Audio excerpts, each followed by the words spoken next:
వి gold trusted gold buyers తాకట్టులో ఉన్న బంగారాన్ని విడిపించి ఈ రోజు ఉన్న మార్కెట్ ధరకే కొనబడును. మరిన్ని వివరాలకు సంప్రదించండి 77107720. ఇక్కడ సింహాచలం గాని లేదా అడ్డయ్య గారు గాని అడపక్క శోభని అందరితో సురేష్ దేవ్ గారితో కూడా చాలా పరిచయాలు ఉన్నాయి. కొన్ని ఇక్కడ మా ఆదివాసీ సంక్షేమ పరిషత్ కూడా ఏర్పాటు చేసుకున్నాం.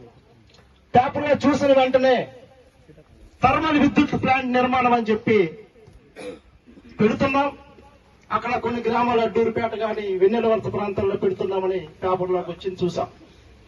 థర్మల్ ప్లాంట్ లో ఈ శ్రీకాకుళం జిల్లాలో మొట్టమొదటిగా సోంపేట ప్రాంతంలో నిర్మిస్తే అక్కడ ఎవరైతే నిర్మాణం చేపట్టడానికి ఇస్తే ఆ రోజు అక్కడ పెద్ద ఎత్తున ఉద్యమం జరిగితే ఆనాడు కాంగ్రెస్ గవర్నమెంట్ లో చేసిన అధికారులందరూ కూడా తోక ముడుచుకొని 1100 రోజులు దీక్షలు చేస్తే అదే 1100 జీవన రద్దు చేసినట్టు ఆనాడు తెలుగుదేశం ప్రభుత్వం, ఇప్పుడు నేడు తెలుగుదేశం ప్రభుత్వం ఆ రోజు ఇప్పుడున్నటువంటి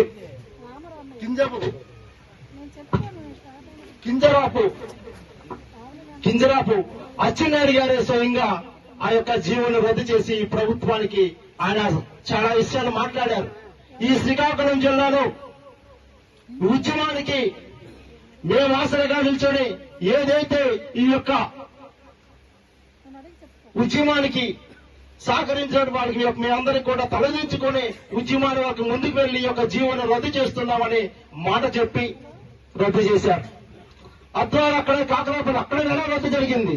3 మంది అమరులు అయితే ఆ రోజు అక్కడ కాకరాపల్లి కూడా 3 మంది అమరులైన సుమారుగా శ్రీకాకుళం జిల్లాలో సుమారుగా 6 మందిని బలిదానం తీసుకున్నట్టు ఈ ప్రభుత్వాలు.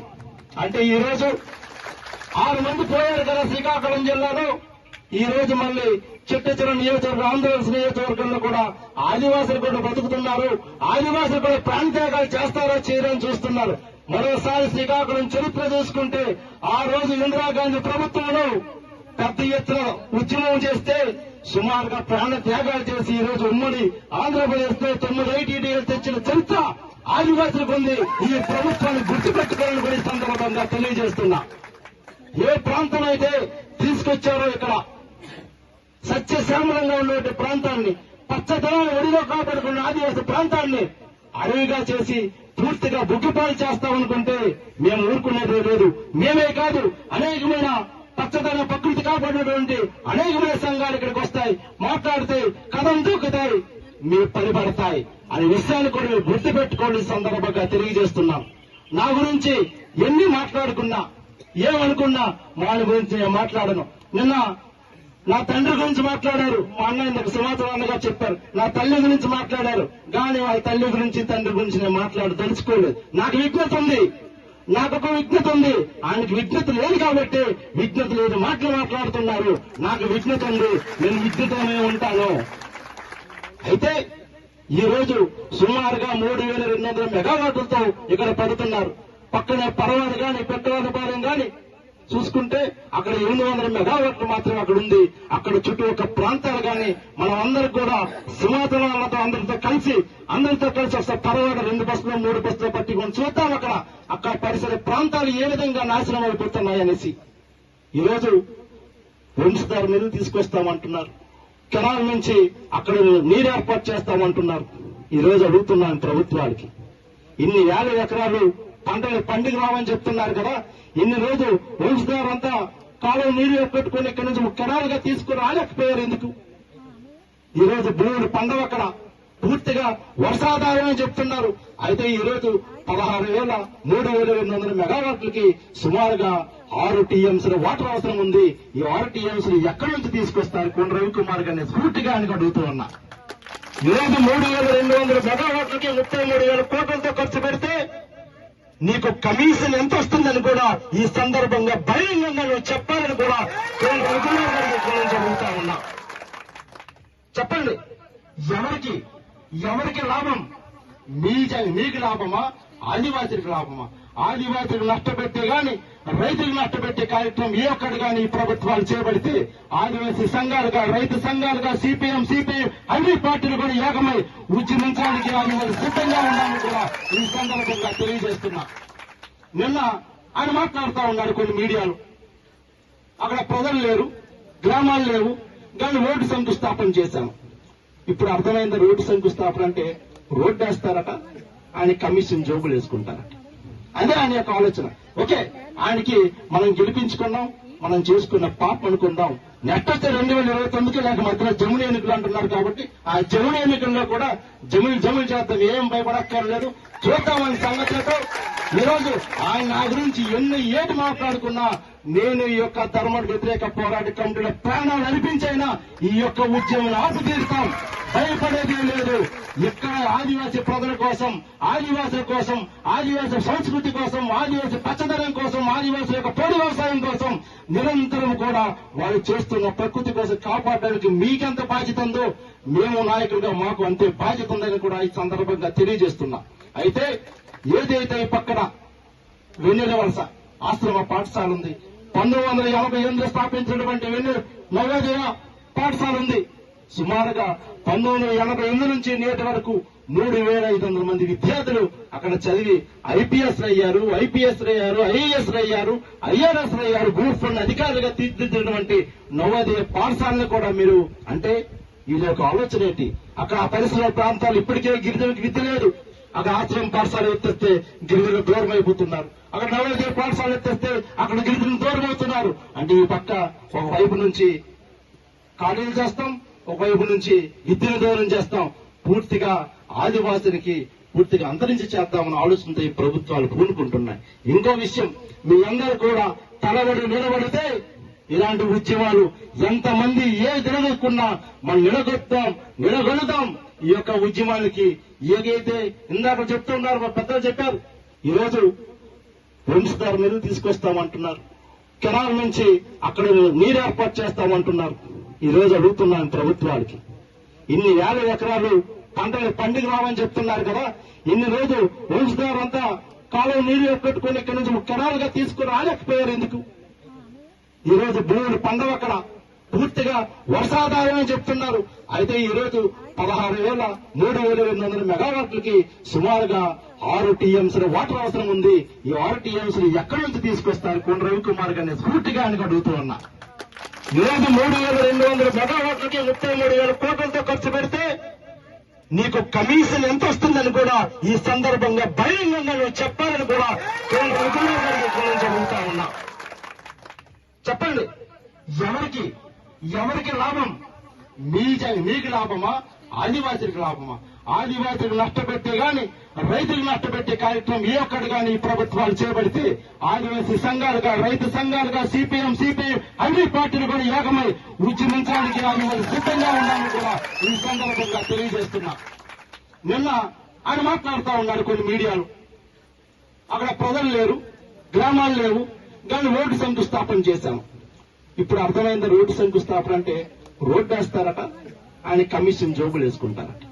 అదే ఆయన యొక్క ఆలోచన. ఓకే, ఆయనకి మనం గెలిపించుకున్నాం, మనం చేసుకున్న పాపం అనుకుందాం.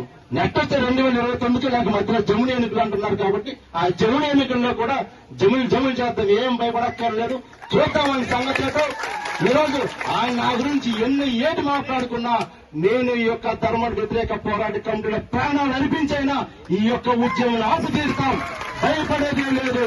ఇక్కడ ఆదివాసీ ప్రజల కోసం, ఆదివాసుల కోసం, ఆదివాసీ సంస్కృతి కోసం, ఆదివాసీ పచ్చదనం కోసం, ఆదివాసుల యొక్క పొడి వ్యవసాయం కోసం నిరంతరం కూడా వాళ్ళు చేస్తున్న ప్రకృతి కోసం కాపాడడానికి మీకెంత బాధ్యత ఉందో మేము నాయకులుగా మాకు అంతే బాధ్యత ఉందని కూడా ఈ సందర్భంగా తెలియజేస్తున్నా. అయితే ఏదైతే ఈ పక్కన వెన్నెల వలస ఆశ్రమ పాఠశాల ఉంది, 1988 స్థాపించినటువంటి నవోదయ పాఠశాల ఉంది.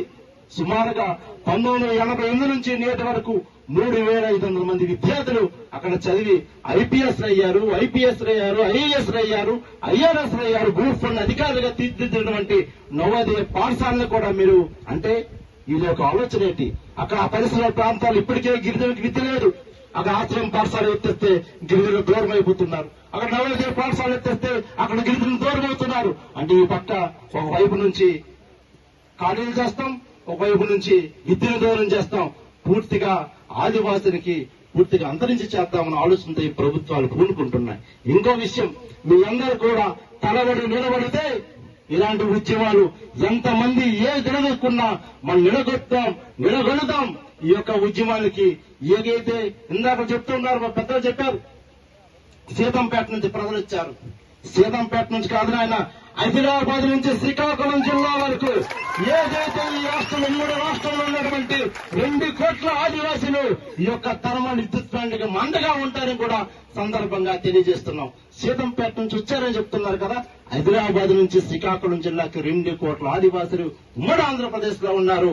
తలుచుకుంటే ఆదివాసులు ఎంతటి ఉద్యమానికైనా సిద్ధమో. మేమేమో ఈ ఎలక్షన్ కూడా అయిన తర్వాత సిద్ధంగా ఉండు, నీ ఇల్లు ముట్టని తీరుతాం, నువ్వు చెప్తున్నాను. ఈ సందర్భంగా ఏదైతే మాట్లాడుతున్నావో మాట్లాడుకో. ఆదివాసీ జోలికి వస్తే ఎన్నెన్నో ప్రభుత్వాలు కూలిపోయాయి. గతంలో ప్రభుత్వం కూడా జీవో నంబర్ 51 తీసుకొచ్చి మిగతా కులాన్ని ఎస్టీలో చేరుస్తామంటే ఆ రోజు పెద్ద ఎత్తున ఉద్యమం చేస్తే ఎక్కడికి వెళ్ళిపోయింది ప్రభుత్వం. గతంలో మత్స్యకారులు ఎస్టీ జాబితాలో చేరుస్తామంటే మీదే ప్రభుత్వం చంద్రబాబు నాయుడు గారు తీర్మానం చేస్తే 2019లో పడుకోబెట్టాం. ఆయనకి ఈ రోజు పడుకోబెట్టాం. రేపొద్దులుగా చేస్తే మీకు కూడా అదే పరిస్థితి వస్తుంది. కానీ ఎక్కడ కూడా ఆయనకి ఆ ప్రభుత్వంలో స్థానం లేదు. కానీ ఆయన చంద్రబాబు నాయుడు గౌరవించట్లేదు. ఒకవైపు లోకేష్ కూడా ఆయనకు గౌరవించట్లేదు. ఆయన ఏం చేయాలో తెలియట్లేదు. పాపం ఈరోజు మధ్య భ్రమించి మాట్లాడుతూ ఉన్నారు. పాపం మంత్రి పదవి రాలేదని చెప్పి ఏది మాట్లాడుతున్నా ఆయనకే తెలియట్లేదు.